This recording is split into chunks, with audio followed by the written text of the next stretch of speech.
Nah, ini tadi menarik Pak, Bapak menyinggung soal Buton. Dan kita tahu bahwa kita bicara Kepulauan Buton, itu salah satu main idenya itu adalah aspal Buton. Ya, betul. Nah, gimana nih Bapak melihat potensi aspal Buton ini yang kemarin juga Pak Jokowi sudah menyatakan bahwa 2024 finish kita. Ya. Nggak boleh lagi ada impor aspal. Yang kita gunakan adalah aspal Buton. Tadi juga Bapak menyinggung bahwa Jawa Tengah itu sudah mengambil, kita punya potensi aspal. Nah, kira-kira dengan potensi yang besar seperti itu, apa yang bisa dimainkan secara optimal oleh Buton untuk menjawab tantangan Buton ke depan, Pak? Yang langkah pertama kan jelas ini sudah ada katakanlah itu kata saktinya Pak Jokowi. Ya, nah, betul. tinggal menerjemahkan dalam lebih konkret lagi bagaimana Buton ini menjadi kawasan strategis penghasil aspal gitu loh. Jadi ada kawasan khusus kah atau apa gitu, atau KEK kah, atau mungkin semacam kawasan strategis penghasil aspal dan sebagainya. Itu dulu yang dipermanenkan, diperjuangkan. Kalau sudah menjadi kawasan khusus, itu menjadi perhatian semuanya, bukan hanya milik daerah tapi menjadi milik pusat secara keseluruhan dan menjadi milik semua kementerian. Bukan hanya Kementerian PU tapi Kementerian Perdagangan, Kementerian Perindustrian, KPU-an, kemudian semuanya terlibat semua, dikeroyok sehingga otomatis dia akan membuka akses perdagangan, kemudian aksesibilitas juga secara infrastruktur, kemudian akses pasar dan sebagainya itu akan terbuka dengan luas dengan adanya kawasan strategis tadi. Itu dulu. Nah, saya kira itu hal yang mungkin ya bagi saya sih mungkin sepanjang itu bisa duduk bareng dengan kementerian nggak terlalu sulit lah diperjuangkan. Nah, setelah itu akan terbuka dengan sendirinya, Pak.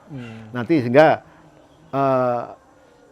Buton tadi, aspal Buton tadi yang aspal alam itu karena hanya 2 Pak aspal alam itu di sini dan di Trinidad. Pak. Ya. Dan di sini itu anunya lebih bagus dibanding di sana kualitasnya. Gitu. Ya, kualitasnya. Nah, dan itu derivatifnya itu bukan hanya untuk orientasinya bukan untuk bikin jalan saja, Pak. Banyak Pak. Turunannya bisa dipakai untuk bahan bakar, untuk misalnya tuh dijadikan solar, bahan bakar BBM misalnya, bahan bakar roket pun bisa dan sebagainya. Untuk melapisi atap dan sebagainya itu sangat dimungkinkan. Jadi itulah yang pertama adalah bagaimana Buton itu jangan dipikir kita sendiri, tapi menjadi secara nasional. Nah, sekarang Pak Jokowi sudah katakanlah pukul gong seperti itu. Ya, tinggal bagaimana dengan yang lain. Kalau nanti sudah ada payungnya tadi, itu tinggal bagaimana MOU dengan provinsi-provinsi lain dan sebagainya. Itu saya kira itu. Dan tentu harus ada kompetitif juga dengan aspal minyak itu dari aspek harga dan sebagainya. Berarti Pak, kalau misalnya Jawa Tengah sudah bikin MOU untuk menggunakan aspal Buton, idealnya wilayah di sekitar Kepulauan Buton juga mesti melakukan hal serupa, Pak ya? Iyalah, itu kan terlalu berlebihan di nyebrang laut saja bisa. Kenapa tidak? Di depan mata, Pak. Iya. Dan itu aspal Buton untuk jalan kan tidak harus seperti RMA, ready mix dan sebagainya atau CPHMA, tapi bisa dipakai untuk hot mix, untuk campurannya dan sebagainya kan bisa untuk substitusi lah istilahnya kalau bahasa teknisnya itu masuk di dalamnya. Jadi untuk hot mix no problem, untuk aspal campuran panas bisa, untuk campuran panas hampar dingin juga boleh, untuk campuran dingin hampar dingin juga bisa. Itu kalau untuk jalan. Jadi sebetulnya terbuka teknologi maupun katakanlah itu peluangnya, tinggal bagaimana tadi mengkonkretkan tadi. Iya, betul, Pak. Ya, masa Jawa Tengah bisa mau, Pak, kita tidak, Pak. Cintailah produk-produk yang ada di Kepulauan Buton. Iyalah, orang saya aja kerja di sini terus kawin orang sini juga. Iya, Pak. Artinya kan mencintai kandungan lokal, toh, Pak. Iya, Pak. Nah, tadi ini berarti kan ini luar biasa, Pak, kita punya potensi. Nah, kita tadi bicara Buton, nah sekarang saya mau ke Buton Utara ini, Pak. Yang mungkin Buton Utara ini punya keunikan. Yang dulunya merupakan bagian dari otonomi Kabupaten Muna, tapi kemudian menyebut nama sebagai Buton Utara. Nah, kira-kira secara komparatif keunggulannya itu apa yang bisa dimainkan oleh Buton Utara untuk menunjang kekuatan Kepulauan Buton? Perkebunan, Pak. Di sana itu, Pak, kelapa, Pak. Itu luar biasa, Pak. Banyak. Dan itu tidak dimaksimalkan. Tidak maksimal pemanfaatnya. Jadi kalau ada kelangkaan minyak goreng kemarin, mestinya Buton Utara menjawab harusnya, itu, Pak, ya? karena itu namanya kelapa, Pak, dari bawah sampai atas bisa dipakai semua. Iya, iya. Mulai dari akarnya, gimbolnya, iya, iya. jadi artistik dari tempat yang sangat bagus untuk karya seni. Kemudian kayunya bisa pakai untuk, katakanlah itu untuk bahan bangunan, dan itu punya nilai seni yang tinggi dibandingkan kayu-kayu hutan lainnya. Iya. Kemudian apalagi kelapanya, bisa itu airnya bisa jadikan yang itu air sekarang sudah dijual kan, Pak, air kelapa yang sudah dalam kemasan, betul. Yang masih murni, ya ada. Kenapa tidak dibudidayakan di sana? Kemudian jadikan minyak bisa juga, kemudian batoknya, tempurungnya bisa jadikan untuk, katakanlah itu punya nilai tinggi. Buktinya kalau di Jawa itu kancing-kancing baju itu kan sebagian dari tempurung, Pak, dan sebagainya. Jadi itu sebetulnya potensi besar. Itu dari satu sisi, Pak. Belum nanti kayak ubi, perkebunan kayak yang lainnya masih banyak, Pak. Jadi kayak singkong apa dan sebagainya masih. Dan itu potensi untuk pengembangan lebih lanjut. Jadi saya kira masing-masing punya keunggulan komparatif tadi, Pak. Nah, infrastruktur yang tepat yang dibangun di sana untuk menjawab itu, Pak, kira-kira apa, Pak, di Buton Utara sana? Ya, silakan. Tentu kan aksesibilitas. Ya. Yang sampai sekarang masih jadi problem, Pak.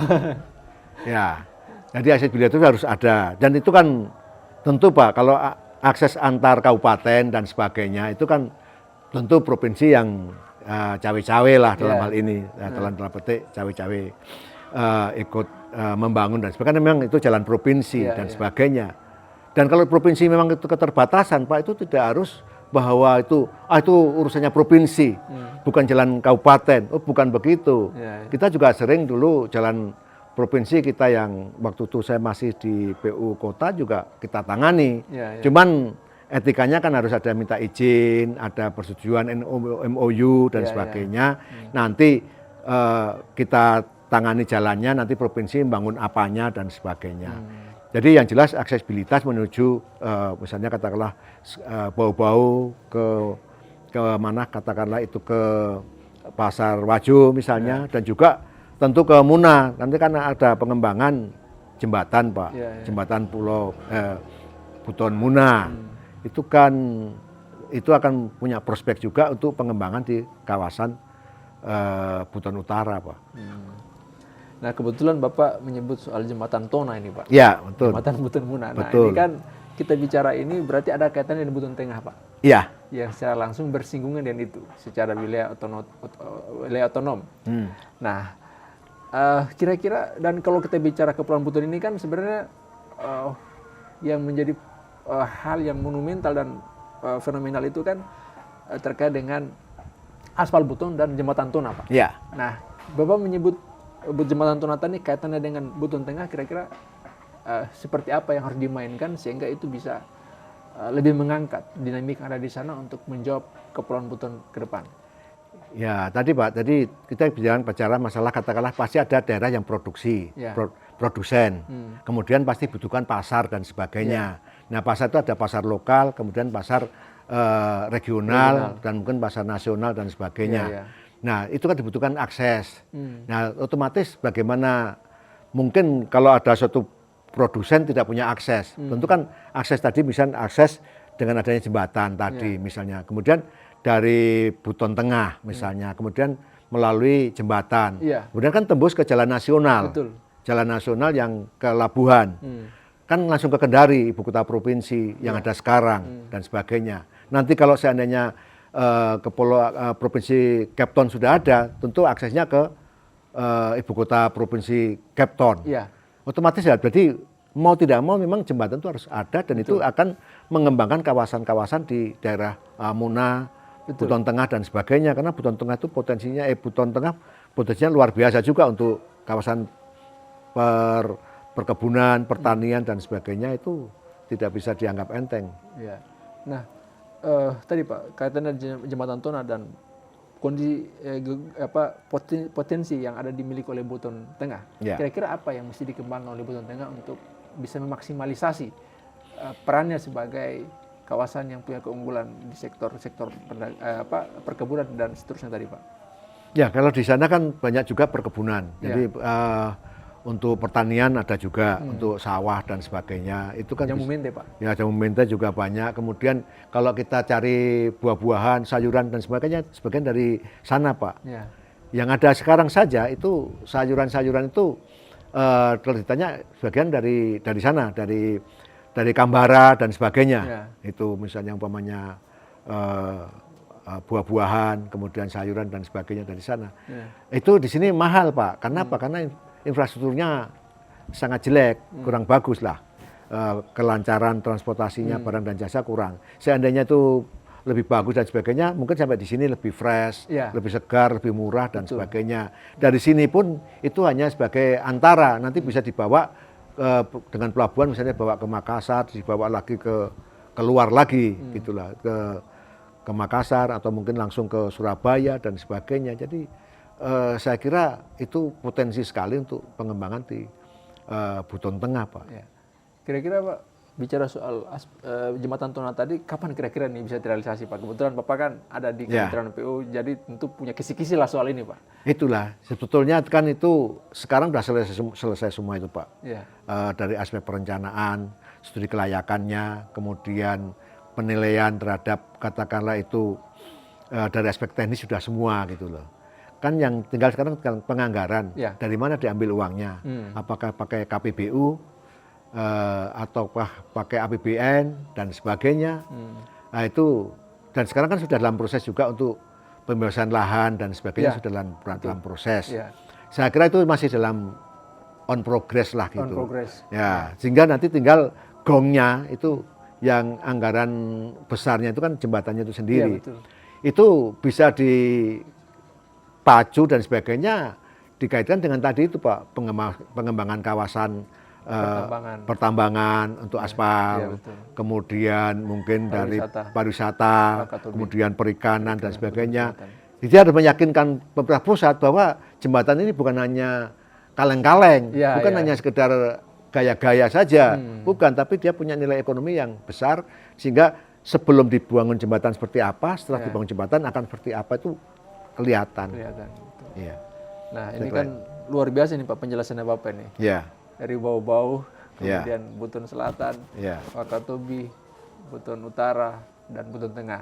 Nah di ujung diskusi kita kira-kira apa yang Bapak mau tarik benang merah dari semua potensi tadi, dan itu dikaitkan dengan bagaimana masa depan Kepton untuk masa yang akan datang. Ya, saya kira itu kalau Kepton itu kan ada aspek katakanlah itu nanti ada regulasi, ada keputusan dan sebagainya, kebijakan dari pemerintah pusat. Tapi sebetulnya kita sudah bisa berbenah dari awal, dari sekarang. Jadi sambil menunggu katakanlah itu deklarasinya, menunggu katakanlah itu keputusannya dan sebagainya. Tapi secara de facto atau secara fungsi itu artinya sudah bisa dimulai dari sekarang. Bagaimana kerjasama antar wilayah, bagaimana keterpaduan infrastruktur antar wilayah, bagaimana mengatur tata ruang masing-masing dan sebagainya, sehingga ada sinergi antara wilayah satu dengan wilayah yang lain dan sebagainya, bukan saling caplok, saling makan dan sebagainya, tapi saling terintegrasi lah gitu ya. Itu kemudian yang berikutnya juga pimpinan-pimpinan yang ada itu punya visi bersama bahwa bagaimana dia punya memposisikan dirinya, wilayahnya untuk sama-sama menjadi bagian daripada provinsi Kepton tadi. Jadi saya bagiannya apa dan sebagainya. Dan menyiapkan dari sekarang infrastrukturnya, kemudian sistemnya dan sebagainya. Baik, saya kira itu Pak. Demikian Pak, terima kasih banyak atas waktunya. Ini wawancaranya bernas dan daging semua isinya Pak. Sebenarnya kalau kita tidak dibatasi oleh waktu ini, kita akan kolaborasi lebih jauh lagi soal Kepton, karena rasanya kurang kalau diskusi ini hanya 1 jam saja Pak. Karena memang luar biasa kita punya potensi dan potensi kita ini rupanya bukan hanya kita bicara dalam konteks lokal, tapi juga kita bicara dalam konteks nasional, sebagaimana tadi Wakatobi, kemudian Aspal Buton, dan seterusnya. Nah, jadi demikianlah tadi pemirsa, apa yang disampaikan oleh Bapak Dr. Sunario Mulyo, MT, yang telah memberikan banyak masukan kepada kita. Semoga ini bisa menjadi referensi ke depan, dan ini bisa lebih menguatkan apa yang menjadi potensi kita, sehingga Kepton ketika terrealisasi bisa akan lebih maksimal lagi berdinamika. Terima kasih Pak atas waktunya. Terima kasih. Oke. Assalamualaikum warahmatullahi wabarakatuh. Waalaikumsalam warahmatullahi wabarakatuh.